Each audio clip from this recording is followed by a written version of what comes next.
Hello, good morning, everyone.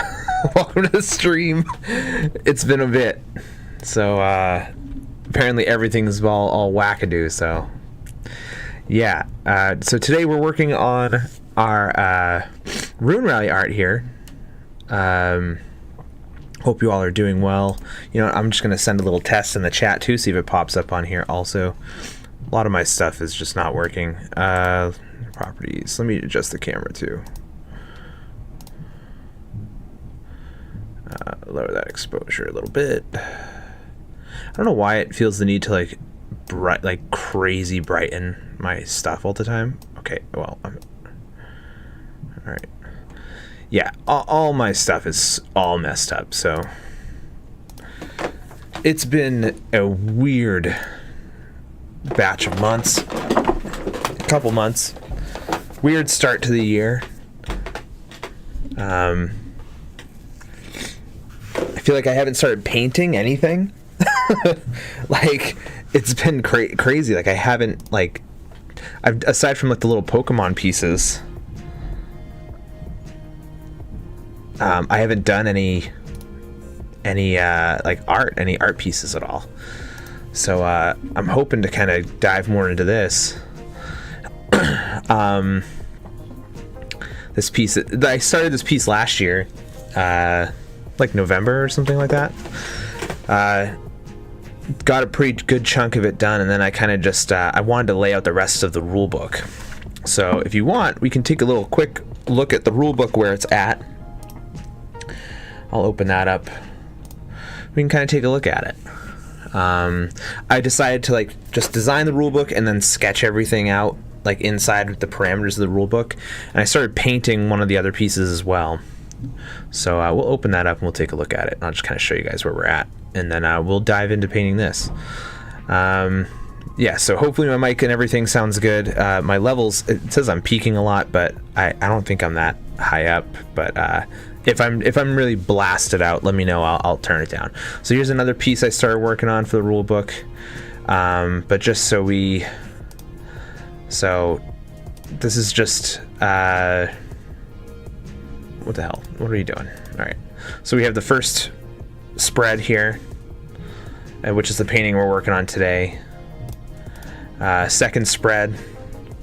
Can't really see much because of my overlay. But our second spread. And this is the third spread. It's for casting spells. So if we were to get rid of...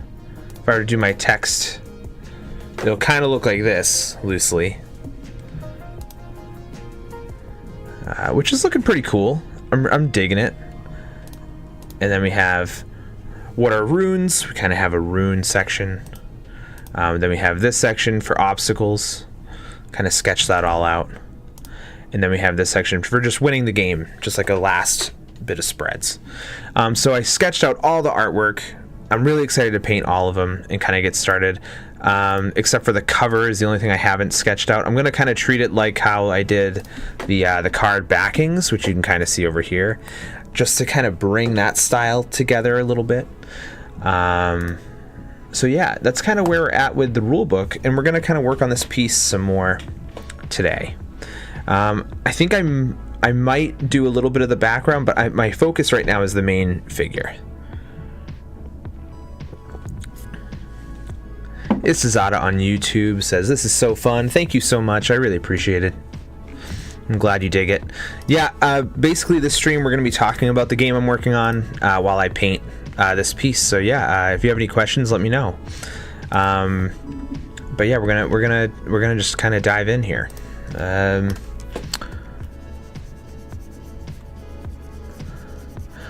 I got a sketch kind of in here, and I what I do with my paintings typically is I do kind of keep the sketch. I just kind of paint over it most of the time, but I also kind of use a clipping mask to erase it in spots if I don't feel like painting over it and I feel like it's clean enough in that spot. Just use that to get rid of it, which I'm kind of doing now. Most of the figure doesn't have the sketch anyway. I painted over most of it. Oh yeah, I gotta do a chat test here. Chat test. See if it shows up in my overlay. Does it? No, my overlay doesn't do it. I don't understand. I fixed that, and now it's broken again. So everything in my stream is broken. Whatever.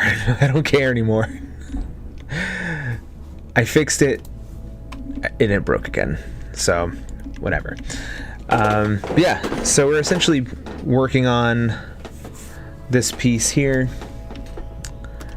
Just kind of tightening it up.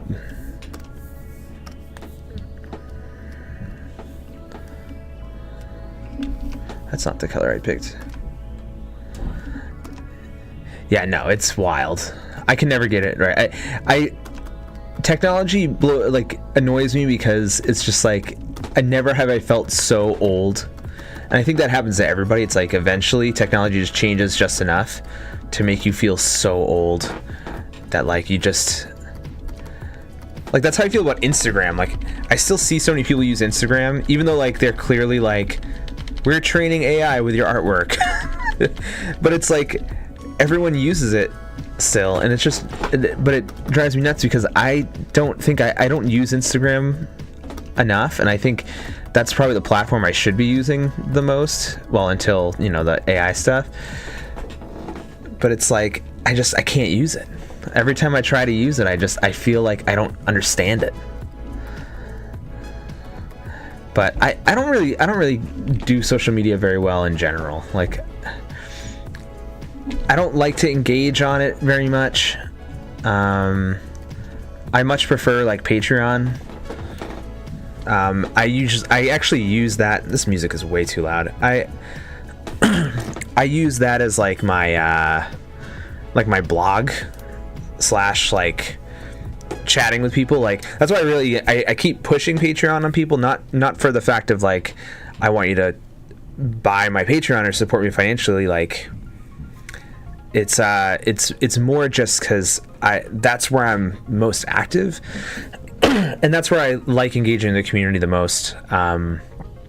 So that's why I have a lot of stuff that happens on the free tiers anyway, because it's like it's the financial thing is like the financial aspect of Patreon is great. It's like if people want to support me there are benefits and stuff, there are perks, but I primarily just like I want like one social media hub, and like that one's been the best that I liked because like it's like a little bit of a blog, a little bit of social media, and it's just kind of it, and you can kind of pick and choose your flavor for whatever it is you're doing.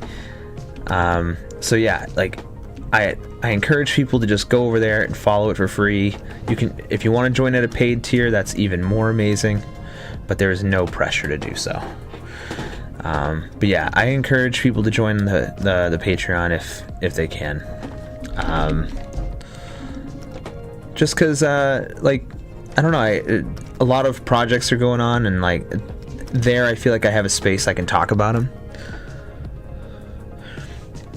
Oh my god, the spam. I'm getting spams in the chat too, jeez.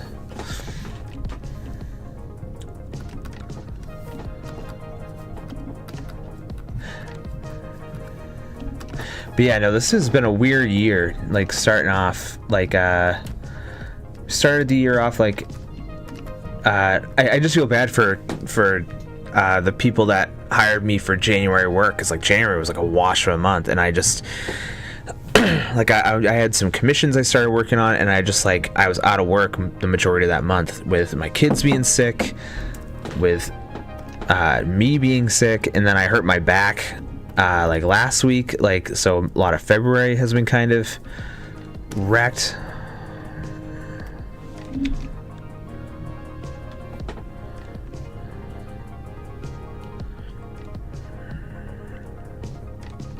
Yeah, no, I kind of feel like yeah,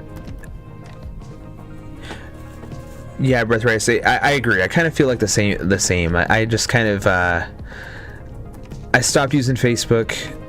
I stopped using Instagram pretty much. I still have an Instagram, and I posted recently, but it's just like I don't know, I don't genuinely care for it, so, and I think you can probably tell that I don't genuinely care for it, so it just doesn't really feel right to post on there. The only one I use is Blue Sky, but I mostly just use Patreon. like, so if people are interested in stuff, that's kind of where I post everything.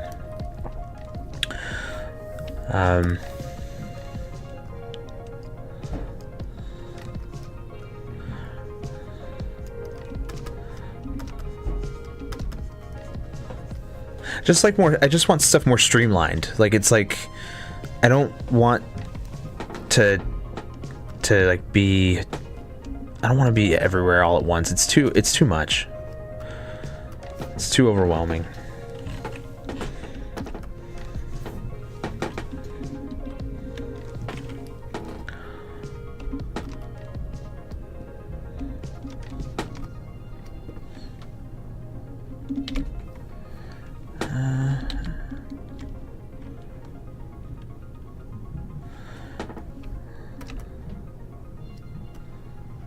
So we're just kind of going through tightening up the figure. We'll probably be doing that today. I might do a little bit of the background. Background's not nearly done. Like, I just kind of put a layer of blue on top of it to kind of give it that contrast. But yeah, my hope is to kind of get more of the figure done, and like her magic and stuff kind of finished up. I just missed painting these characters. Like, the game is coming out so well. I'm just so excited to be done with it. And, we're really close. So I've been really like focusing on that with all my free time. I've just been kind of hammering away at Rune Rally. But yeah, that's also on the Patreon. There's a whole collection on Patreon that's dedicated to Rune Rally. So if you go to if you follow for free or whatever, you have access to that whole collection of like the development of that game. You can go from the beginning and see where it started. I did early playtests with my kid, like just like printing out random cards of spells and just like really drew the tiles on like pieces of board paper, and like we played it together, and then I just kind of honed it in from there, and you can kind of see the development of it. I have all the spell cards up there. You can see all the rune cards, all the artwork. So yeah.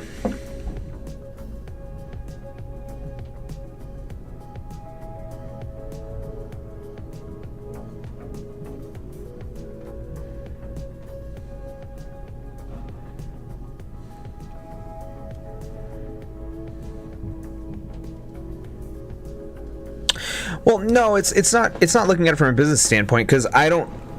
I mean, it is, but it isn't. It's like,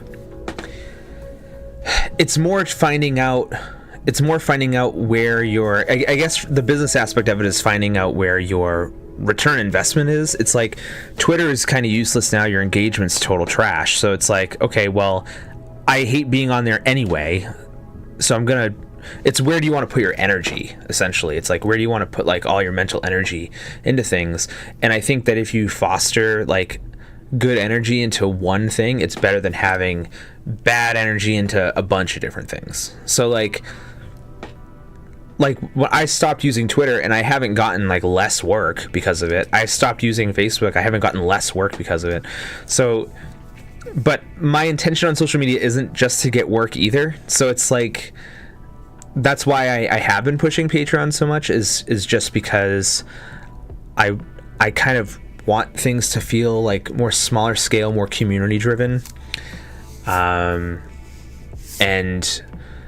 I still feel the need that I have to at least keep one social media platform. So like, there's people that, because Patreon doesn't really, not a lot of people sign up for Patreons, because it's just innately like they always feel there's a catch with it. So it's just, I do still need something for that broad net, because yes, like you said, I'm still working and networking and stuff.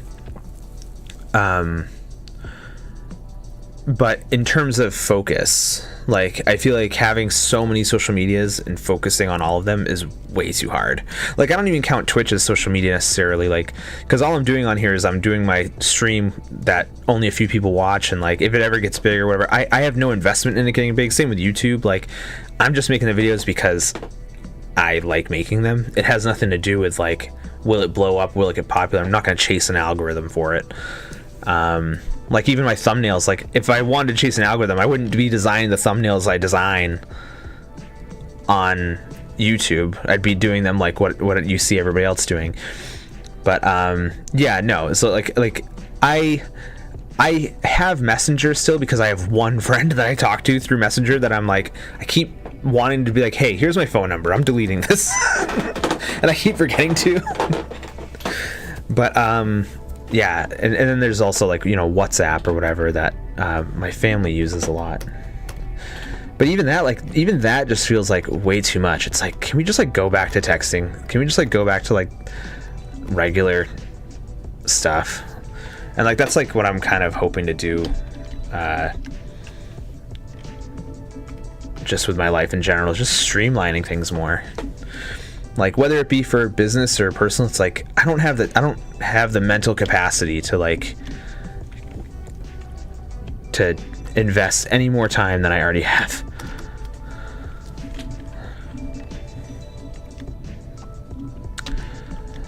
Yeah, so if for those who are unfamiliar with what Rune Rally is, we're also going to be talking about that on the stream here. Rune Rally is a game where you play as wizards and you race on these tile tracks and you cast spells at each other while you're racing. That's essentially the game. I've play tested it a bunch. It runs great. It's been feeling really good. Made some edits to a couple spells and stuff, but other than that, we're pretty golden on all of it. I feel really good about it all. So now we're just kind of working on artwork, and then I will be doing a Kickstarter for it just to kind of help fund the manufacturing, and also like to make a little bit of like return on investment of the project. Like it's like I spent a lot of potential work time working on it, and like in hopes that people would like it, in hopes that it would, be something people would want. So yeah, like my hope is just to kind of fund the manufacturing primarily for the for getting it out there. But yeah, the game will be complete already. The only other thing would be in the future I'd like to do like more characters, more spells, more tracks, release like track packs and stuff with characters and personalized spells. But that's like more long-term kind of thing. I've been looking into manufacturers.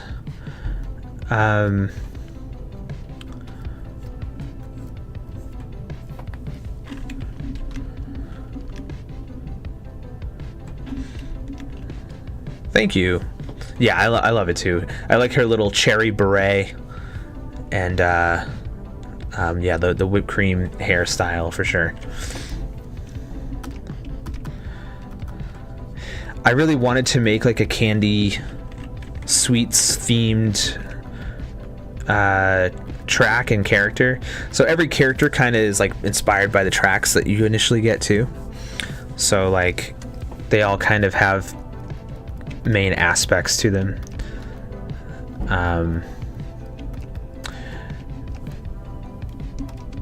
Yeah, no, she's been a lot of fun to paint. She's probably my favorite of the four. My second favorite's the frog. And then it wasn't my least favorite was actually the cyborg one, but the artwork that I did for him, like I'm really excited to paint. The sketch came out really good. I'm actually really excited to just paint all of them. I started painting the magician as well, the rabbit. And his is coming out pretty cool too. I always say to myself, like, I wish I recorded it, like, because I do, like, always want to like make videos of the art and stuff, but then I was just kind of, but it's kind of limiting like when I can, because like I can't record on my laptop, and sometimes I'm just painting on my laptop, and like I gotta kind of get stuff done versus making sure everything's for a video. So that was kind of the trade-off, unfortunately. But yeah, I always want to make a video of it. Probably go up like this.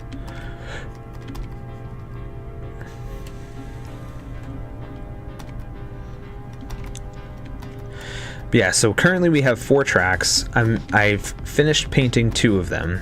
There are 2 left that I need to paint. One is like all these gears, like a clock, like an abandoned, almost like an abandoned, like giant, like gear factory clock kind of vibe. But all the gears are kind of like getting activated. They're like portals. They kind of get activated. They're like slowly getting activated or whatever. It's kind of the vibe of it. And the other one is gonna be like a stage show, I think, like a magic show, or like a carnival. I'm not exactly sure which. I think it was gonna be a carnival.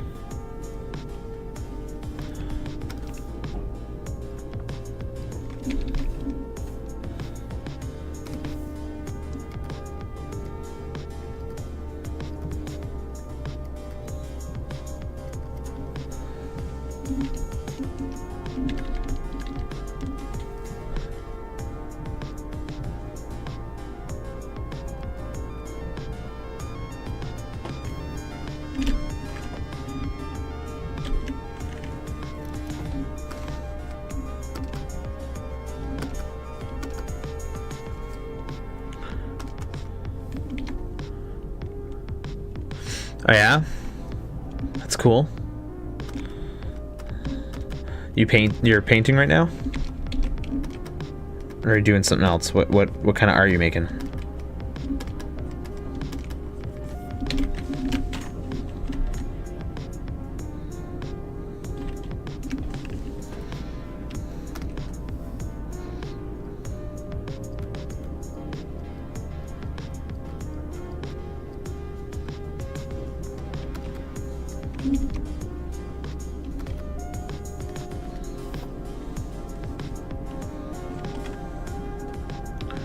Very cool.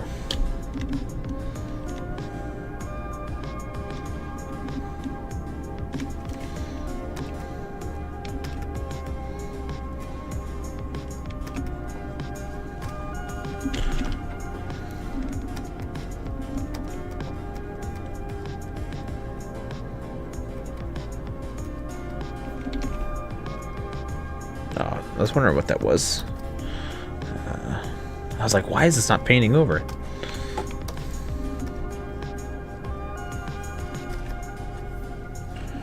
Okay. Let's see.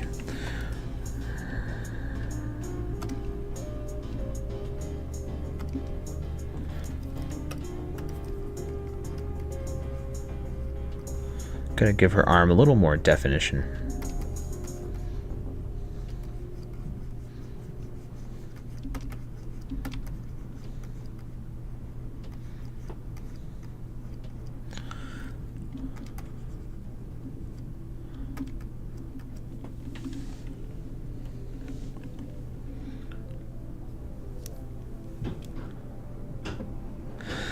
That's wild, man. I don't know why you put yourself through that, but more power to you. 7 campaigns.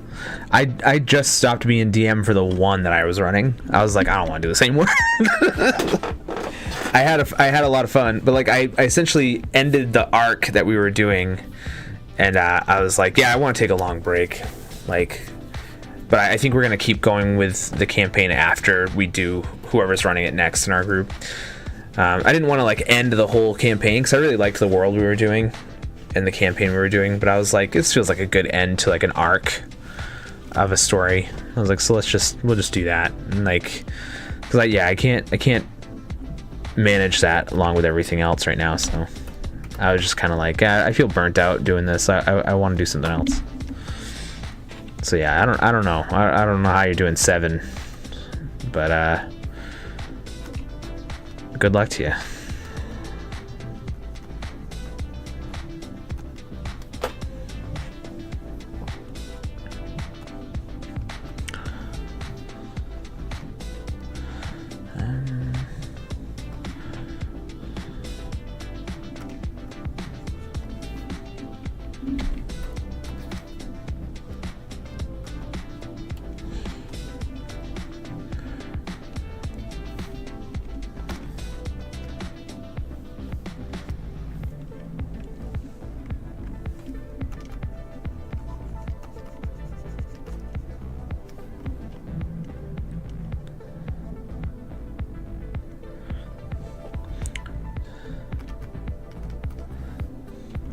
Yeah.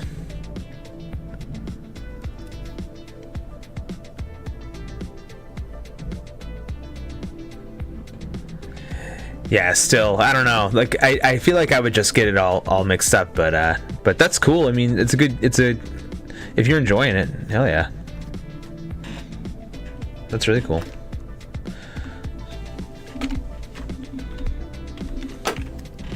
It's a fun way to make some extra scratch for sure.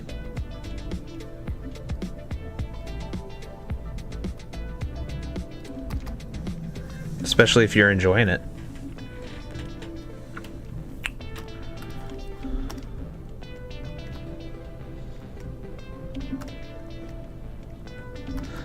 I keep forgetting the chat's not showing up in the thing, so I gotta make sure I'm reading these messages. Yeah, it's decided there's a chatter on the Twitch stream that I guess he runs 7 games, well, technically 14. He does 7 in the first 2 weeks and 7 in the second 2 weeks. And he said, and if Breath Rays doesn't mind me reading the messages, he says, I'm retired, so it's just something to do, and I'm getting paid. We all have our hobbies.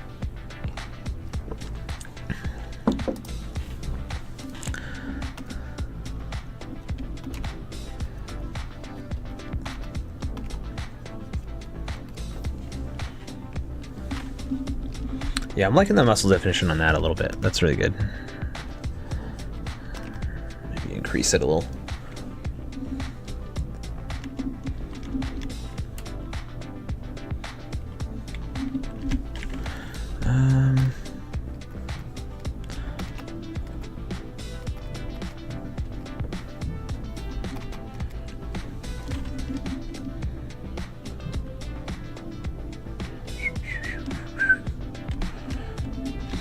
All right, I think she's looking pretty good. I don't know if she needs some highlighting probably still, but I think I'm pretty happy with her now to move on to another thing.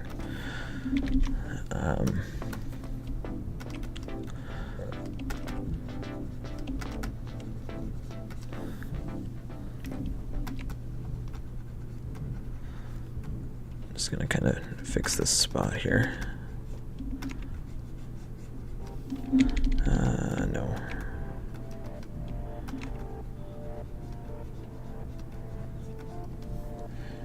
Is that? That's what I thought it was. All right.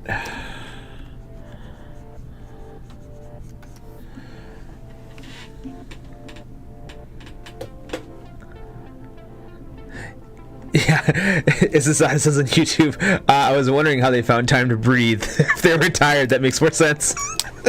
Yeah, no, it's impressive either way. But yeah, I was feeling the same way. I was like, man, like I don't know how you find time to do that, but yeah, if you got the time and that's how you like invest in it, that's great. That's awesome. That's sick.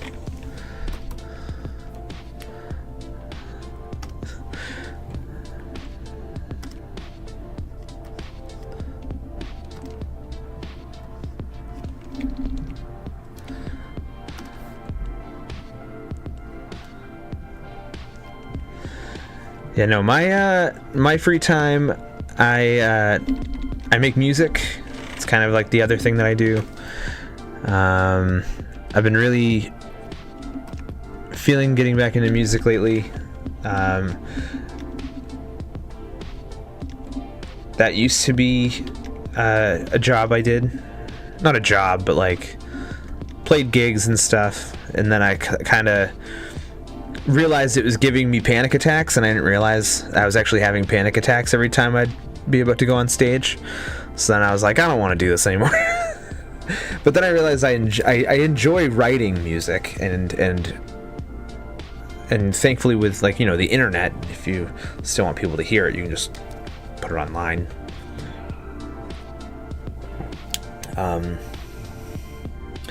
And like I would occasionally do, like, you know, an open mic if I feel like I want to do, like, play on stage. But yeah, I didn't enjoy playing on stage as much as recording and composing music. So yeah, that's kind of what I do in my free time, and, you know, read and just kind of hang out with the kids and stuff. But yeah, no, I found that when I was running D&D I was not investing the time that I needed to into it, and then I would just I realized I was getting the same. It's actually funny that I brought up music.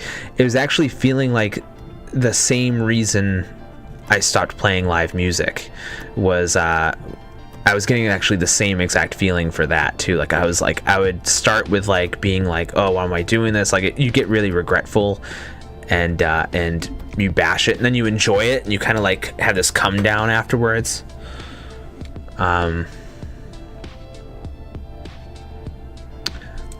So it's like I kind of just realized, I was like, I love making this world and I love making this stuff, but I don't want to. I don't love it enough. So it was good to take a break. And Breath Reyes says, the trick is coming up with one world. Yep, agree with that. With all the lore, NPCs, villains, etc. And then even if you come up with multiple stories for that one world for different groups to run through, it's the same content but different groups, and I've had them come across each other on multiple occasions. Yeah, there was a podcast I used to listen to that had that happen. I think it was called Dungeons and Randomness. They had like one world that like the groups would intertwine, and sometimes they'd have big episodes where like the two groups would play together, like multiple groups would play together and stuff, which is cool. Yeah, I think having one world definitely helped in terms of my prep too. It's like we had like the Pantheon and stuff and all, and the world and the politics and the regions and all that stuff. I had all that planned out. It was more just like even the prep never took me a long time, but it's like having the mindset to like remember to do the prep, and then like you'd get to the for me, by the time it came time to actually play, I didn't want to. Like I was just like, I don't want to do this. Like it just doesn't feel good. Like I'm not really enjoying it. So then I was just like, but then I'd play and I'd enjoy it, and then like, and that's how playing gigs was for me too. When I was playing music, it's like leading up to the gig, I'd be like, I hate this. Like this is not for me. Like I don't want to do this. Like I enjoy making music, but people aren't even hearing it how I want them to hear it. So then like, but then I'd play and it would be either received well and it would feel like it would go well, or I just felt good about it, and then afterwards I'd be like, okay, yeah, that was good. But then it's like, if you keep going through that cycle over and over again, that like torture then relief, then torture then relief, it's like you deteriorate, like you just kind of like torture yourself. And like that's kind of where I was at with music, and like that's kind of like what made me decide, like I was like, yeah, I'm not doing this anymore. Like, and the same thing happened with D&D. It's like I kind of had that same feeling, and I was like, yeah, I can't do this anymore. Like I can't constantly psych myself out of wanting to do a thing. Yeah, I mean it is burnout, but it's like it's not even necessarily burnout from like doing too much of a thing. It's like just like self-imposed, I don't know, like it's almost like self-imposed like nihilism, you know what I mean? Like it's like convincing myself that something is bad through anxiety, and then it not being bad, but then instead of learning from that, like going through that cycle again, week after week after week after week, till it got to the point that I kind of hoped someone would cancel, you know what I mean? And I'd just be like, oh good, I don't have to worry about it. So then I kind of was like, you know what, I was like, I'm gonna try to make this as good as possible for people and wrap it up. And like we wrapped it up good, it felt good, we had a really fun time, and I'm ready to take a break. And your brother does that with ballet performances, this is Sada said on YouTube. Yeah, it's I mean yeah, it's definitely a common feeling for people. It's like you get filled with this like imposter syndrome that like you don't deserve whatever it is you're doing, or you don't deserve to be the thing that you are. But then like you get validated, so then it keeps you going, instead of you self-reflecting and being like, why am I feeling this way? You're like letting the reward feed you enough to like hold you over. So like with music, it took me a while. Like I still kept recording music. I took breaks from playing gigs, but I kept recording music, and I started like recording like another album, and then like I got about I finished the whole record, but I didn't like finish mixing it and stuff. So I was listening to the demos of the songs back, and I liked about half of the songs, and the other half I was like, these are kind of sloppy. I was like, and I got really nitpicky of them, and I was like, all right, well, let me just kind of like pick these apart and see if I can do them better. And I kind of did that for a while, and then I started writing new songs and stuff, and like it kind of just got lost in the shuffle of like life. You know, I ended up getting a home, having kids, and like now it's been like 10 years on for recording an album. But now I started reconnecting with an old buddy of mine who was in a band I was in, and we just kind of started jamming and playing again, and it kind of sparked that inspiration again to like write new music. So like I've been writing like crazy. I already wrote like a whole other album's worth of music, and I started recording demos and stuff, and like it's just been a lot of fun to like find the things you like about a thing again. It's like because now the good thing about it now is like it doesn't feel this like, even if it's self-imposed pressure, you don't feel like there's this pressure on you to like be or do anything. Like there's no expectations, so it's like you can just kind of enjoy it and like have fun with it. And I think that just comes with time. Personally, I think it's just like you could tell, at least with me, at least with whatever anxieties I have, it's like I can tell myself anything, but I think it just comes with time and understanding that like what's important to you and what's not. And I've been really enjoying doing music again, and it feels good to kind of enjoy doing music again. And like even like little things like learning new chords, like it's like discovering new chords has just been really fun, and being like, oh, how can I like use these like jazz chords in like a pop song, you know what I mean, like how like just like having fun with that, and like, or like synth sounds or something, like anything, like textures, like just finding the joy in like little things too also really helps.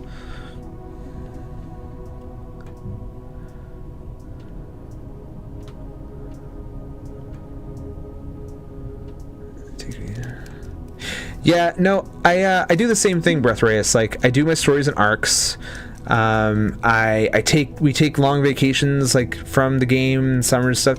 None of it really helps. Like it's just like when we come back to it, I still don't really feel like doing it. So like I think for me, for how I process it, I just kind of be like, this just isn't for me right now, and like maybe when I feel the inspiration to do it again, I'll feel better about it. But right now I don't feel inspired to do it.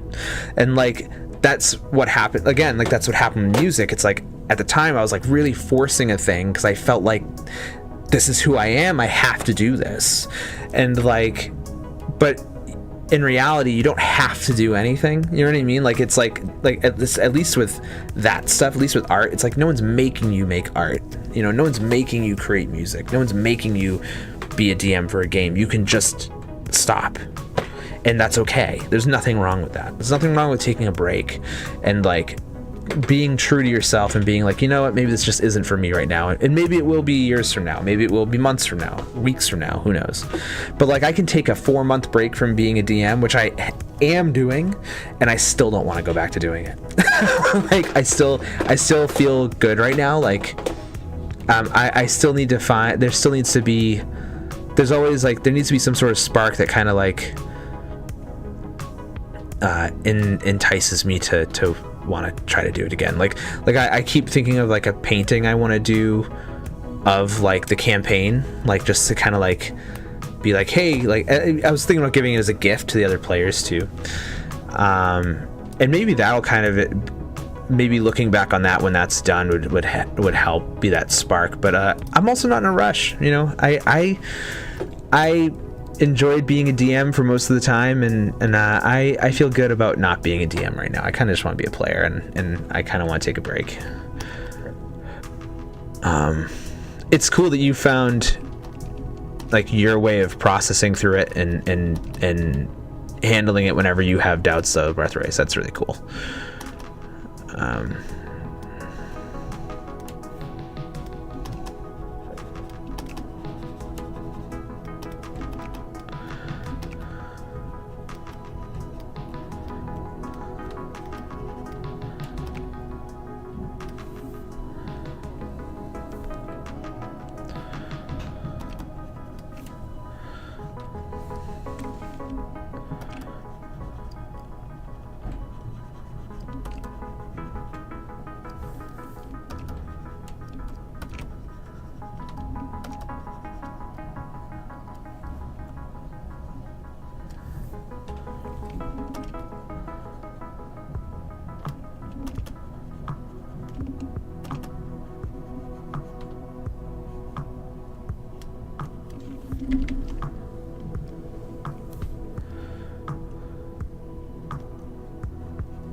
All right.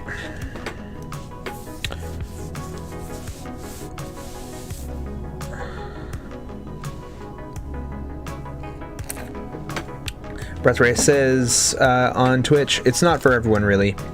I always tell people who ask me about first-time DMing about advice, I tell them don't go too big too fast, start small, and stay within your means till you feel comfortable moving up. A series of one-shots can still be considered a campaign if you tie them all together.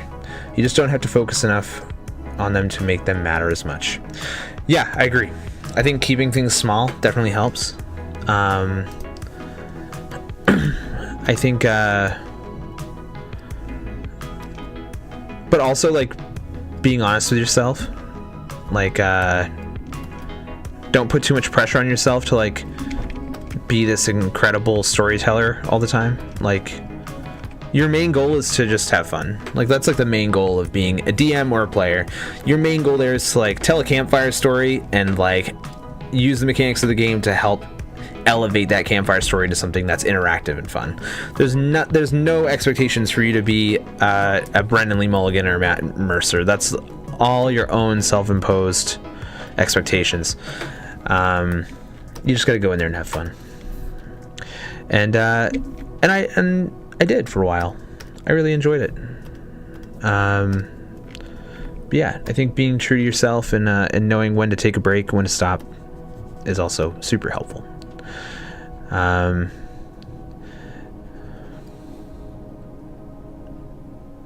For sure, everyone is supposed to have fun, even the DM.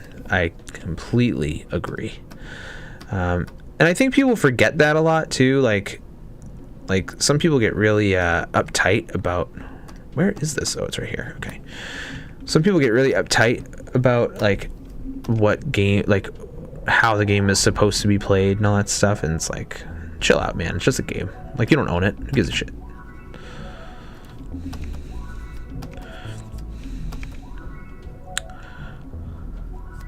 Like, and that's why I always find it so funny when people get like mad about like new versions of the game and stuff. It's like, who cares?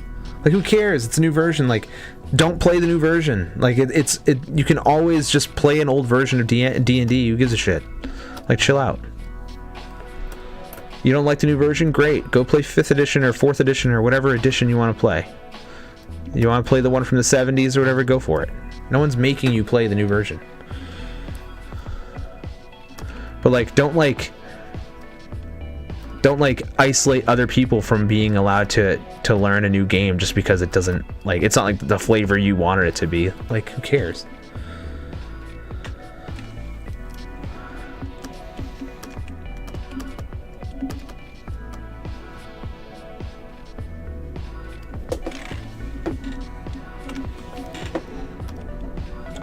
It's like, I feel the same way about like Star Wars. Like, people get so protective about a movie that they have no creative control over. It's not my Star Wars. Well, neither was the one that you probably watched either. You probably don't even realize it.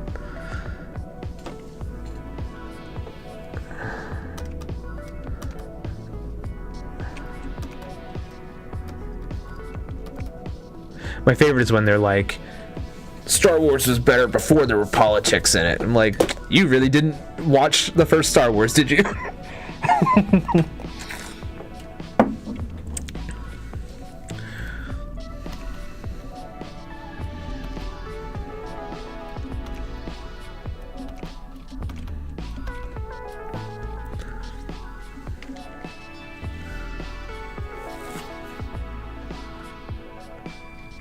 Yeah, exactly. There's an emphasis on the, like, Beth Reyes says, lol, rules lawyers, etc. It's like, it's called a guide, bro. It is. It's literally called a guide.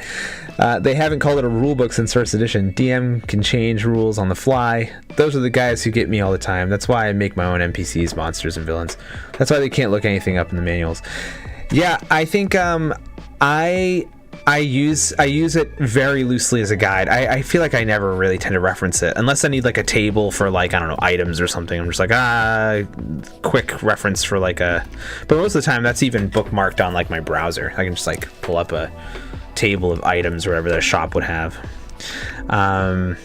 Yeah, no, it's wild. I read that the first time I remember reading the Dungeon Master's Guide, and I stopped reading the moment it said, like, when in doubt, make it up.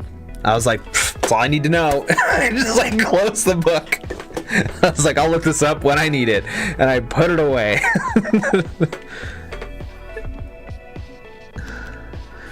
Like, I'm very loose with how I play. And I think that's okay. And it's just always been my preferred way of playing it.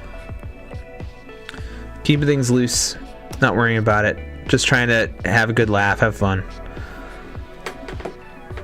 have an interesting story, try to make sure that the players are invested, you know, invested as they can be.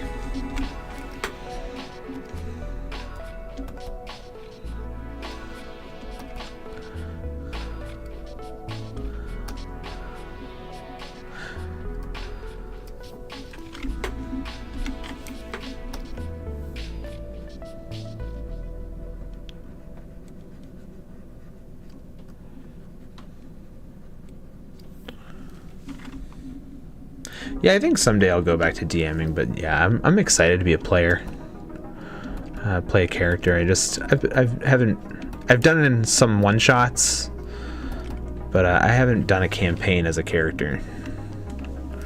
So it would be nice. It's been like, this would be the 10th year. This would be 10 years this year. So it'd be nice to kind of, you know, have somebody else run the show.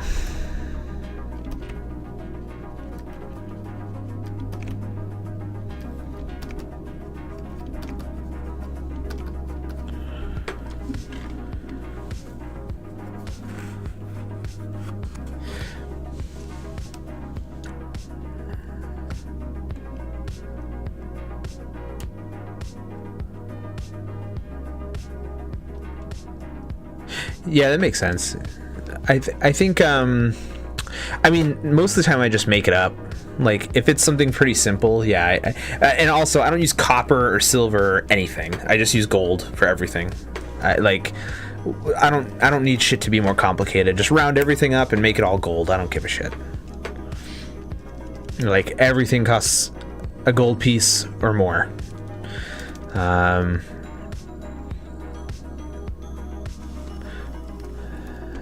And I don't want to deal with change. I don't want to deal with, like, well, I mean, I wouldn't have to deal with it, but I don't want them to deal with it either. Like, I just, screw it. I just make everything gold. Like what's the, like, it's a fictional world. I can just make everything gold. Like, I don't care. You know, it's wild. That's like how people have been pitching for years to get rid of, like, you know, the penny. Be like, make everything just $1. Stop the 99-cent shit. Yeah, no one's buying that dagger. That's like saying, like, fists cost 500 gold. You need new fists? 500 gold. It's like, but they're on my body. Yeah, they're not yours yet, though. You don't own them yet.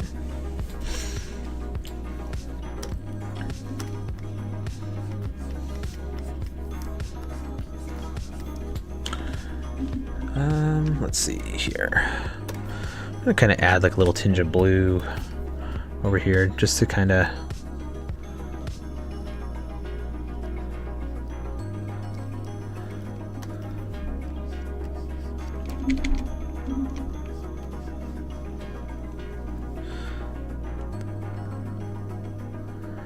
Yeah, no.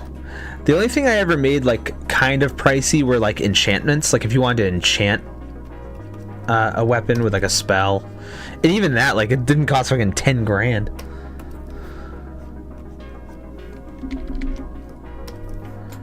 It was like 2,500 or something crazy like that. I know it. Why did I do it? I haven't done it in a while. It like scaled by level. So like depending on the spell or whatever. I had one guy that like hoarded all his gold, and like then he got like a coat made, and like the coat had these metal panels and like these little metal plates in them, and each plate had a spell imbued in it. So he just had this coat that just did a bunch of shit. It was so cool. Well, like that's what the guide even tells you to break the rules, which is like even funnier. It's like they tell you like to not follow this guide. Like it's wild. They're like, this is only if you're stuck. Like don't worry about it.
That's what I'm saying. Like that's like the so Breath Ray says in the Dungeon Master's Guide's even funnier. It tells you around the first paragraph, forget everything you read in the player's handbook, just go with your gut feeling. And like, yeah, that's the line is, when in doubt, make it up. And it's like, all right, so you're telling me that I don't need to reference the next 300 pages of this book. Fine, I'll just figure it out as I go. And that honestly felt that was such an alleviation, because like when I first started DMing, I approached it from such an analytical, like over prep, notes in every section, like it was way too much. And I was like, this is like way too much time investing into a 3-hour session, 4-hour session of a game. So like once I kind of like let go of all that and like just kind of have like I would, what I do now primarily is like a brief synopsis of like what has happened, what may happen today, and what I hope will happen, essentially. And then like some possible outcomes or whatever. And even if none of that happens, at least I still have branches to kind of like pluck things from to make a new narrative if something completely different happens. And they're just like little paragraphs of things. It takes me like maybe an hour to like prep all that. And if I have to make a monster, like I just take a stat block from like some monster and then just like tweak it to like be different flavored, or like change the HP or the AC or add a layer action or whatever. And like just mod something that already exists, and if it's something that I'm really invested in and I get kind of inspired by it, then really mod it, like really change a lot of things.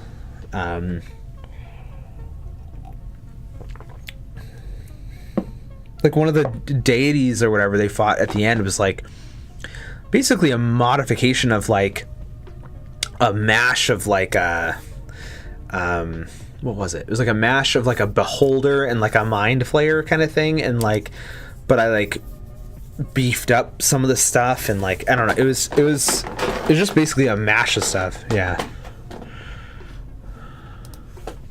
And it was great, and it had layer actions and stuff too.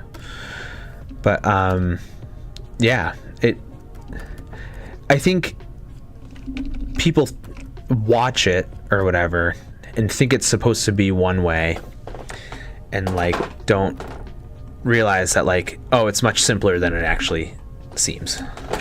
And yeah, but again, like when I was talking about the burnout, it's like well, I mean, what would be greater than mashing those two together? And like, so essentially they were fighting. To summate what happened, there were these two children of these two demigods that were like children of a god who had come to the planet, and she had a romance with the emperor of this place or whatever, and they had children, and the children betrayed her, and like that kind of is like what was like the linchpin and what started whatever blight or plague or whatever was happening in this world. So there were these two demigods that were kind of like trying to act as like the new version of that god, but they were like going mad with power because they just weren't prepared for that. So they were fighting like these two twins or whatever, and like they had like second forms, and so like one of them turned into like basically like a squid kind of thing that like would like this like massive squid kind of thing with like a bunch of different like eyes everywhere, and the eyes were like would like do like mind attacks that would like attack you with psychic damage, but like make you see like the abyss and the beyond and all this, like just seeing like unfathomable things. And the other one was much more attack based. He turned into like a giant centipede with galaxies in him and like mouths all over and stuff like that, and like wings that were made out of universes, but his like he had a single eye that was a black hole that just kind of consumed all the galaxies constantly in a repeating pattern and stuff. They were really cool. I want to paint them because they were just really fun descriptors of monsters, and they were just like having this like big old battle. So yeah, it was just kind of like mashes of like different things together that worked with a whatever flavor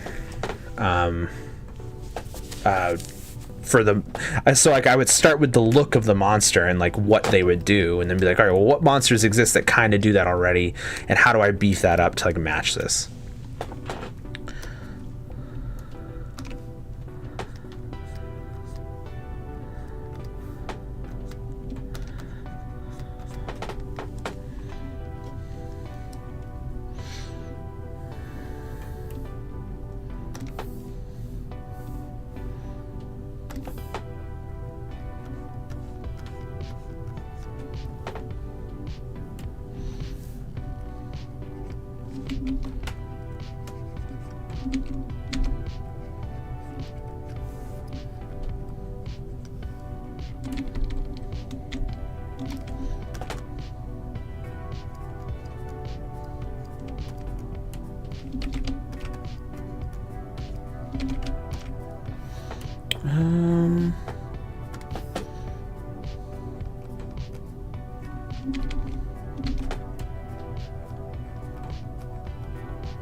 No, I don't like that there.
Save that really quick. Okay.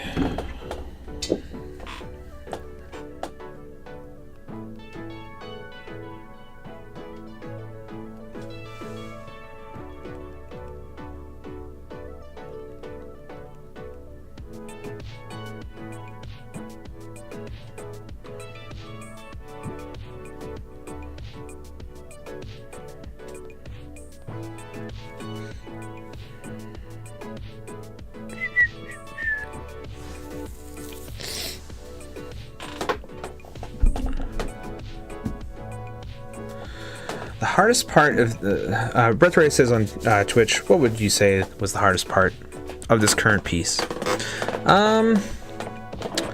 Honestly, I don't know. Honestly, the magic, I'm still kind of working on it. I kind of want to be like Dust. And I like where it's headed. I definitely need to fix it around and stuff and mess with it. I thought it would be the perspective, but the perspective's okay. It's pretty good. I guess making the pose, the pose would probably be the hardest part. It wasn't too bad though.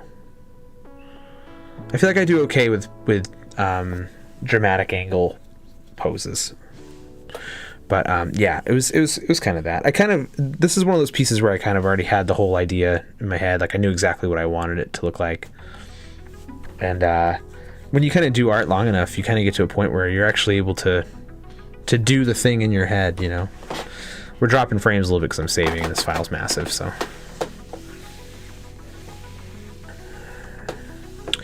But yeah, I guess that would be, the pose was probably the hardest part.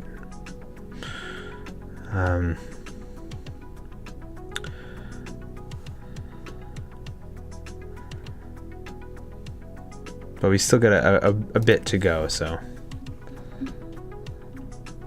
Well, it's weird because like I kind of if I were to critique the piece, I initially was like, oh, I want her to be bigger. I want her to be taking up more of the canvas. But I do like her size, I guess. I think she's fine.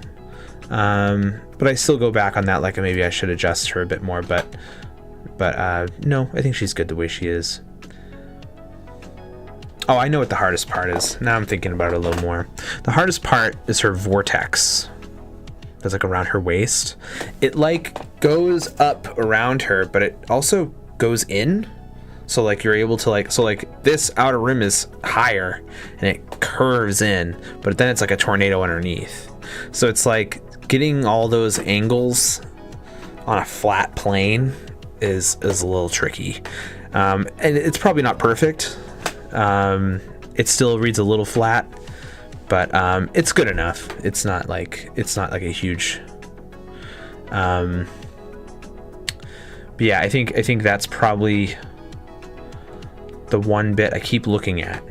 I keep looking at it, I'm like, should I adjust it? But I think when I'm closer to done with everything, I'll make adjustments here and there. Like I think if I were to adjust anything, well, that's the original sketch. Maybe it's just tilting. It's like maybe it's something as simple as like this comes out further. Whoops. This comes out further and this goes in more. I don't know.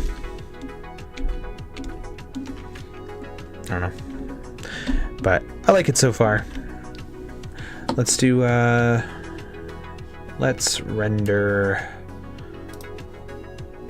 I'm kind of just at that point now where I'm just kind of like going around piece by piece and be like, all right, let's mess around with this. Yeah, let's tighten up.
I have to stop the stream a little early. Just having a little bit of back pain still, and I kind of just need to take a break and get up.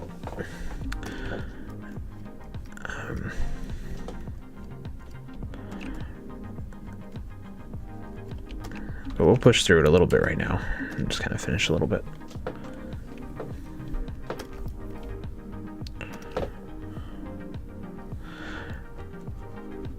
Oh yeah, for sure.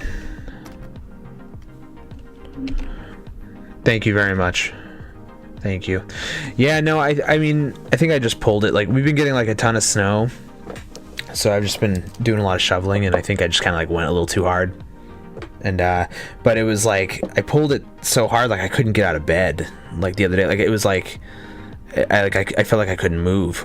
And then I managed to get up and go to like the urgent care thing, and they did like an x-ray, and my back was so inflamed it like straightened my spine out in like that section. So like that's why like I couldn't move at all, because your spine's supposed to like be curved a little. So they were like, yeah, no, you really messed your spine up, but luckily it's not anything like, you know, that bad. It's like, it's just really inflamed. So like, you know, they had me on like some anti-inflammatory medicine or whatever to like help, and that helped. But then like I was feeling good. I was feeling better, and I think I underestimated how much my back is still hurt, because then I went shoveling again and I hurt it again. Luckily not as bad. It's manageable. It's just sore. I'm just really sore, stiff. So yeah, I gotta give it more rest.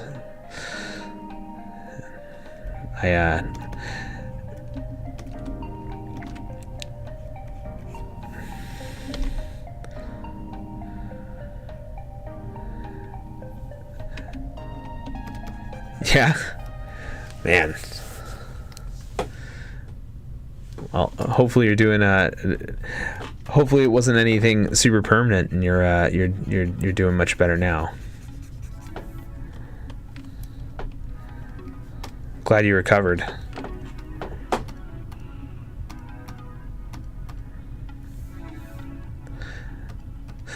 I just find it wild that like all your systems, like how in your body, or like how intertwined they all are. It's like you have like a pain in your foot, and it's like, oh, it's actually your chest. It's like, or like I don't know, that's like a bad example, but it's like, it's just wild that like you could hurt something in like your lower back, and like it like affects everything, and you're just like, okay, well now I can't move, period.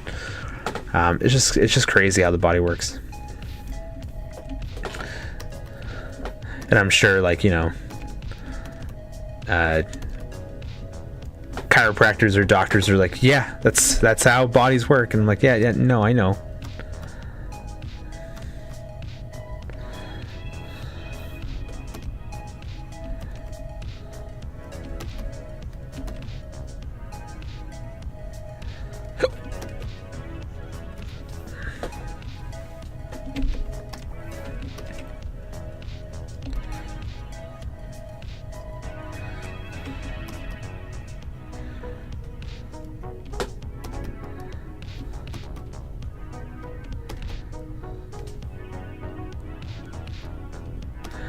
Alright. Gonna have to stop there. Thank you all for coming by the stream. I was paralyzed from an IED. Wow. Breath arrest. I mean, I was paralyzed from an IED vehicle explosion. Was in a coma for 3 weeks. That was back in 2012, 2013. I'm up and walking now. I have chronic chiropractic care now. I still have to be careful what I do. Wow. That's I could never possibly understand what that was all like, but glad you're doing better, and glad you're here, man. Thank you for coming by the stream, and yeah, I'll be back Thursday, I think. But yeah, take care of everyone, take care of yourselves, and be good one another, and we'll see you later.